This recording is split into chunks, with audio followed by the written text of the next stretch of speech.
Hey tea heads, this is Don from Rayleigh. Today I'm going to face the comments. I'm going to, for the first time, see the comments to the video I released about a month or so ago about this, Teapress, which is a, I think, revolutionary way of making tea so that you can combine it with milk and make something which is not like a milk tea, not like a coffee, but just is its own thing and is just a glorious way, I think, of enjoying tea. I'll quickly talk to you in case you missed that video. So in here, I've got 12 grams of tea. I haven't tasted this blend yet. I've got Nug Potion, and I've got some Yunnan Black and some Golden Bud Black, and I've ground up 12 grams in here. This is the beautiful thing about the tea press, is you can make your own blends. And I'm gonna pour in, I don't have a scale, but I pretty much know it's gonna be about this much water, and I'm going to let that brew for 3 minutes, and then I'm going to pour it over. I'm going to press it through into this cup, and then we're going to combine it with milk. So let me just get that ready. And so I knew that this was going to potentially cause some controversy out there. People who love tea, and I've been talking about how you should avoid powdered tea and ground tea and tea bags for so many years. I knew that it could cause some controversy. I have not seen the comments. I've intentionally avoided them. I said I was going to avoid them, but I thought I'll turn on the cameras. Let's see what the comments say. Hopefully they're positive, but I'm sure there'll be some negative ones out there.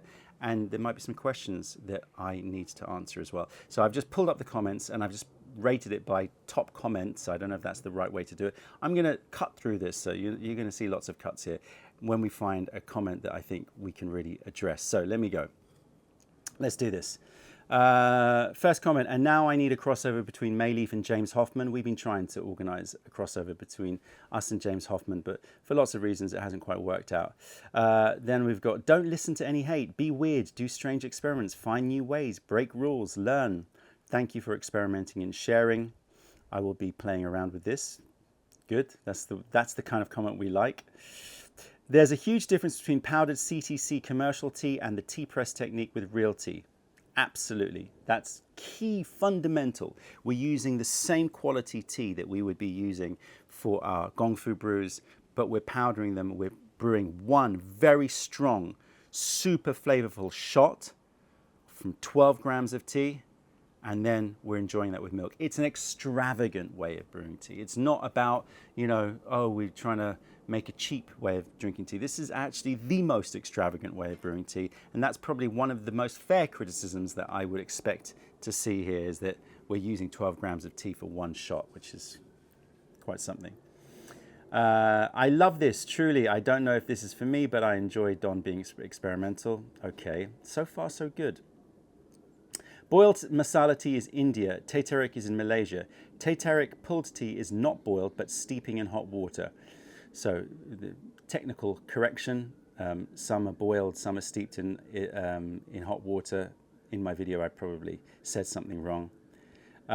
I made this with 7 grams of Yunnan Fengqing and 5 grams of Kenya Black. This stuff is amazing. Thank you for sharing.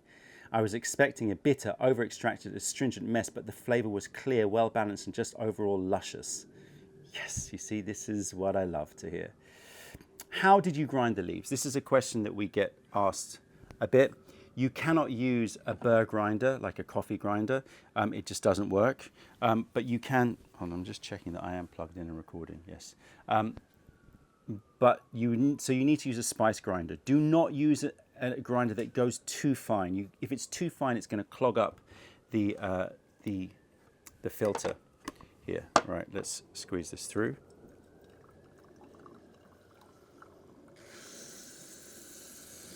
Go all the way, even squeeze through till you feel quite a lot of resistance.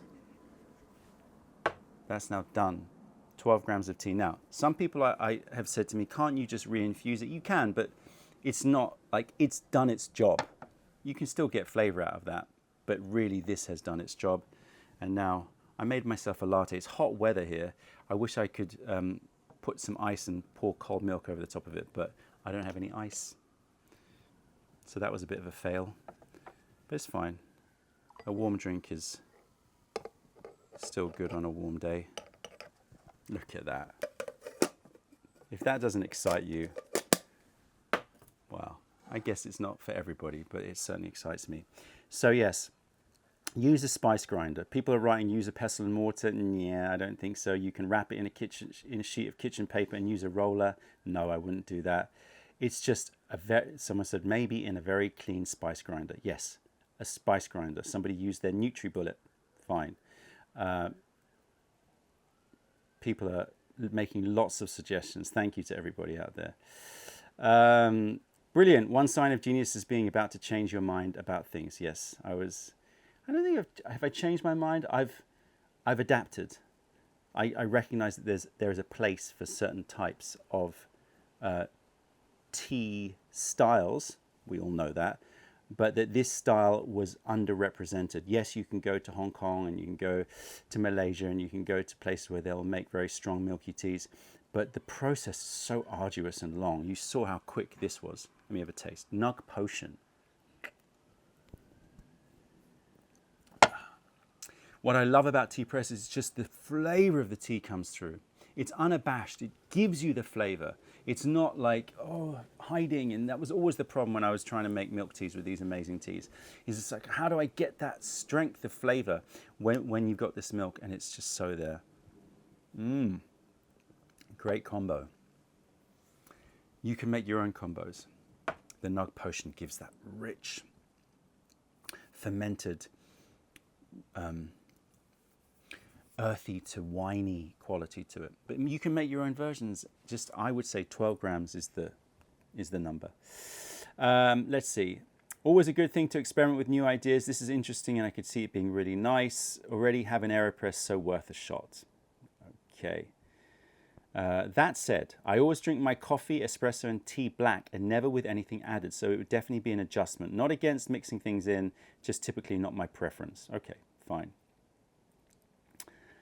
Finally, at this point, I probably have over 35 types of loose leaf teas, including matcha and CTC Assam teas, but at times something different is good for mind and soul. Inspired by my love of masala chai method of boiling the tea to extract as much flavor as possible, I have been for some time making tea lattes with ripe pu'er and other strong loose leaf teas for myself, friends and co-workers. In the winter months, I will even add homemade blend of masala powder to the latte. I do have a Gong Fu style session daily, but listen, in the morning or when it's cold, everyone who have tried my tea lattes have loved it. This is a game changer. Okay. Don, I think this is an awesome idea. It's a new way to explore and experience delicious teas. My mum and husband are coffee drinkers, and I know this will appeal to them. So far, no negative comments. I'm pleasantly surprised. I'm going to scroll through and see if I can find some negative ones. Okay, someone wrote here, this reminds me of a tea shop in Amsterdam who was doing the same thing, using ground up choux pu'er with an espresso machine to make very strong shots to use in different hot drinks. Okay, and I got this comment before saying there's nothing original about this. People are taking ground tea and using espresso machines, of which we were doing 15 years ago. I remember 15 years ago at the tea house, we bought a proper coffee machine and we never made coffee. It was always for tea. But I do not think that works in the same way as this. When you're forcing through a puck of the ground tea, you're forcing water through that puck. It does not make the same extraction as allowing it to brew relatively freely in the water and then squeezing it under pressure. I don't know the science of why not, but we found that the espresso machines, not to mention the fact that it would always have problems and it would like expand and break, or it would cause issues with the coffee machine. The coffee machines are not designed for that level of expansion. So not to mention the practical problems, the taste was not the same. So I do not think that this is the same as using a ground tea in an espresso machine. It's trying to come up with the same result of a very strong shot that you can combine with milk, but I don't think you get the same results. And we stopped using a coffee machine about 2 years after we installed it. We just did not think it was working. Chris says, come on, give us one recipe, lol. Love it, Don. I've thought of something similar before, but never gave anything a go. Gonna have to try this and play alchemist.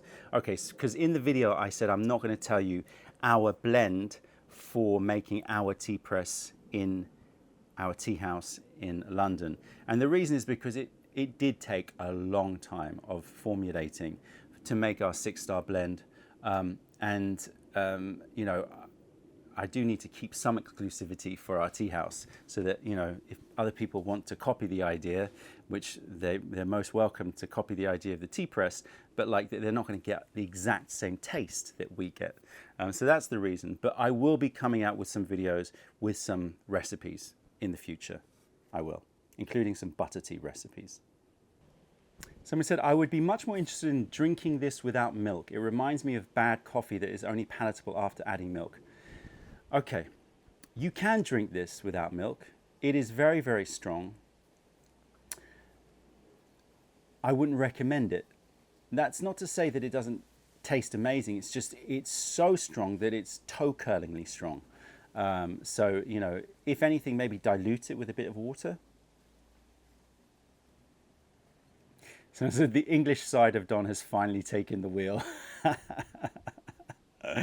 Yeah, I know where you're coming from, but I do think that this is different. Matt says, to test blends, did you first do double drops of those teas, or does doing the tea press create something so different than Gong Fu that testing that way beforehand wouldn't work? Do you brew tea in the AeroPress at the same temperature you would during Gong Fu style? Great questions. So first of all, yes, we did some double drops, but it really is not the same as brewing them together. You can get an overall idea of what the combination is going to be like, and it is relatively accurate, but there is something very different about brewing them together and pressing them through the AeroPress in terms of the flavor. So it's a starting point, but it still requires experimentation at that level during the pressing. I would brew all of these at pretty hot temperature. So if you were going to do green tea, you might want to drop it to 90 degrees.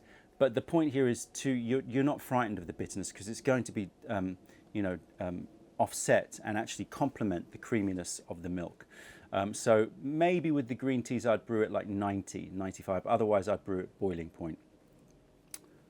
Apollo 440 says, if I was on the verge of getting me an AeroPress, now I'm quite sure I'll be getting one. Yeah, I tried to reach out to AeroPress, actually. I wrote to them and I said to them, like, you know, I'm about to like launch this, whatever. I'm about to do a video about this technique. Do you want to, like, you know, I wasn't asking for anything free, but do you want to like collaborate on something, you know?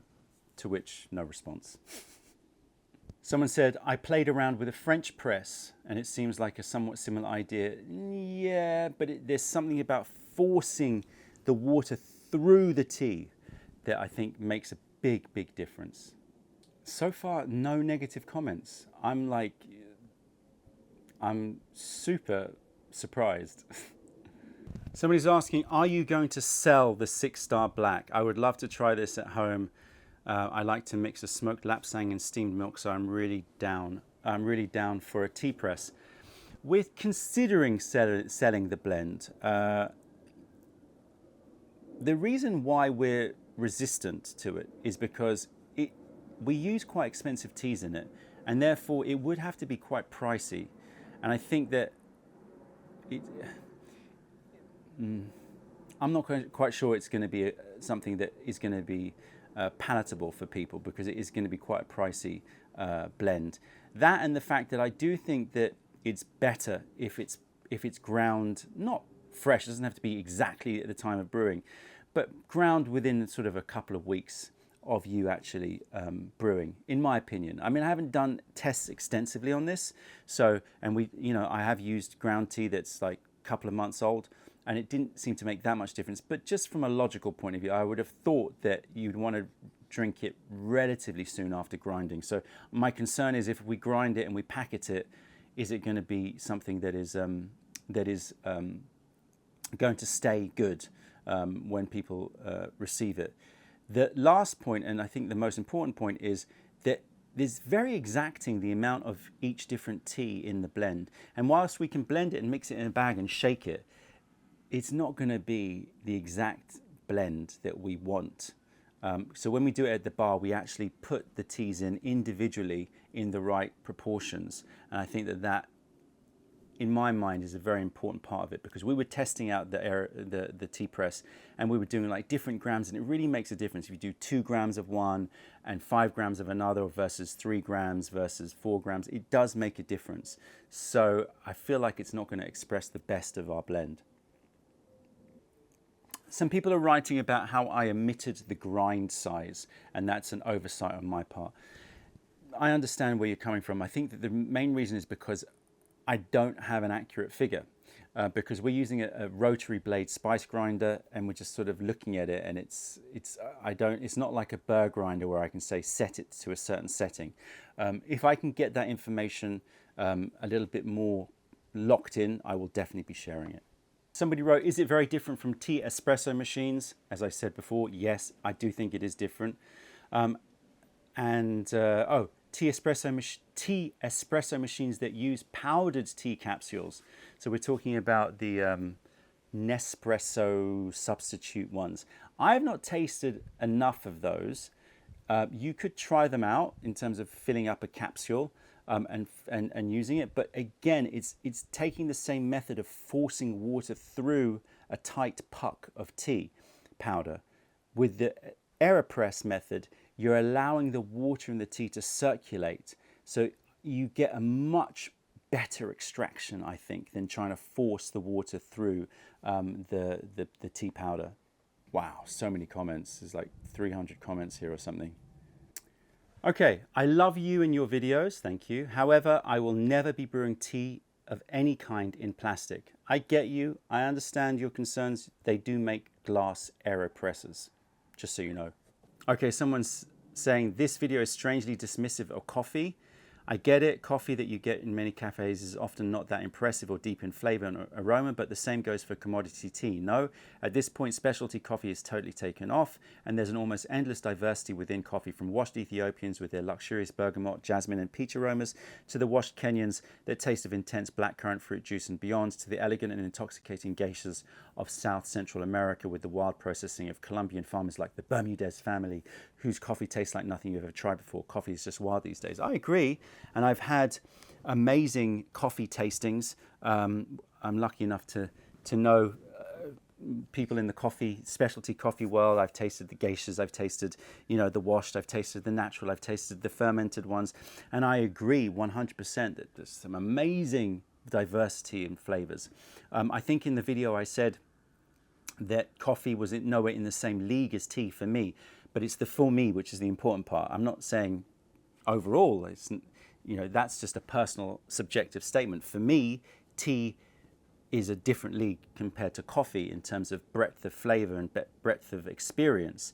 I do think that whilst there are loads of different varieties of coffees and lots of nuances in flavor, and it's such an exciting world to taste, I still think it's true to say that overall there's more variety in the flavors of tea. If you think about a white tea to a green tea to all the different types of oolong teas, the roasted ones, the unroasted ones, the flowery ones, the charcoaly, deep, roasty ones, the fermented puers and the sheng puers and and all of the black teas. I don't think it's a difficult argument to make to say that there's more breadth of diversity of flavor in tea compared to coffee, albeit in coffee, even though it's a little bit more narrow, there's so much variation, of course, as you've said, and I do love coffee, so I didn't mean to be dismissive of coffee at all. This is just too much good tea wasted. See, I expected this, and I think this is a fair criticism. Like Lipton's on steroids, I think you want to sell as much tea as you can. Okay, so the accusation is that I'm trying to sell more tea by presenting this method. I'm following you on social media for years, and you've been such an inspiration to coffee lovers like me to experience not just tea, but culture of Japan and China. This is so wrong. I'm sorry, Don, for being honest. Please don't do this anymore. Yours truly. Okay, this is the kind of thing that I was expecting. So I agree that using 12 grams of a fine quality tea is extravagant.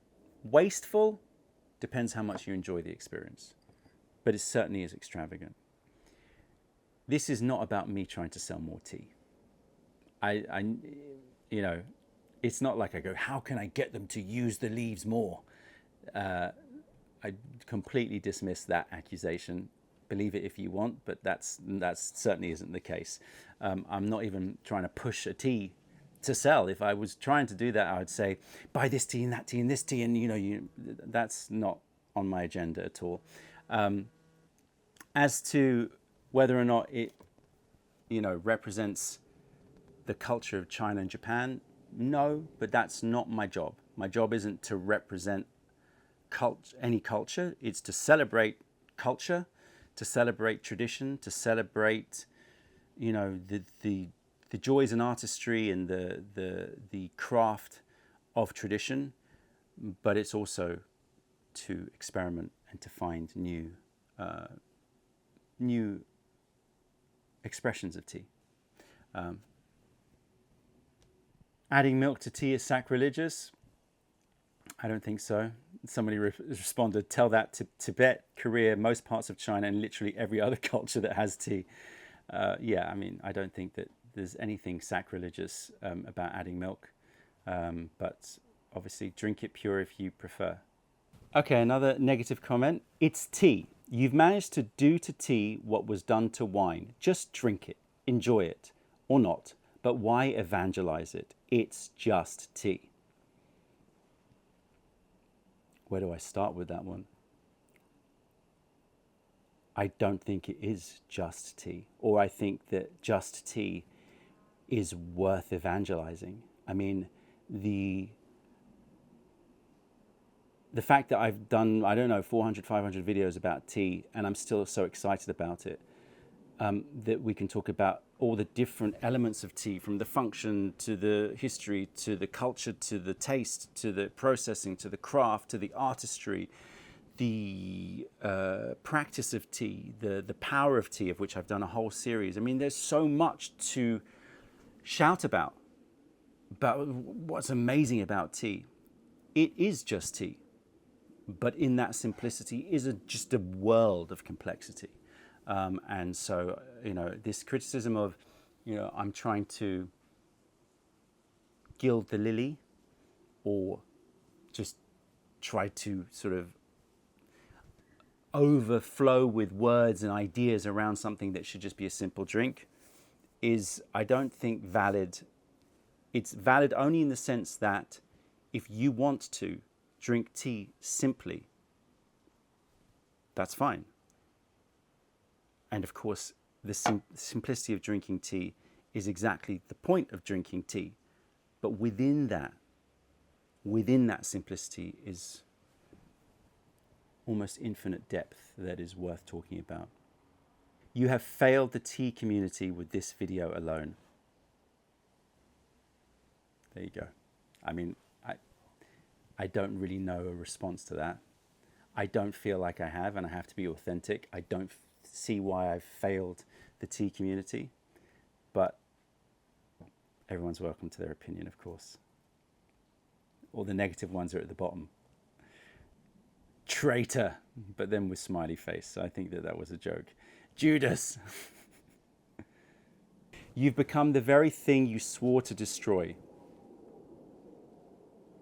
I never swore to destroy experimentation with tea. I never swore to destroy innovation in tea.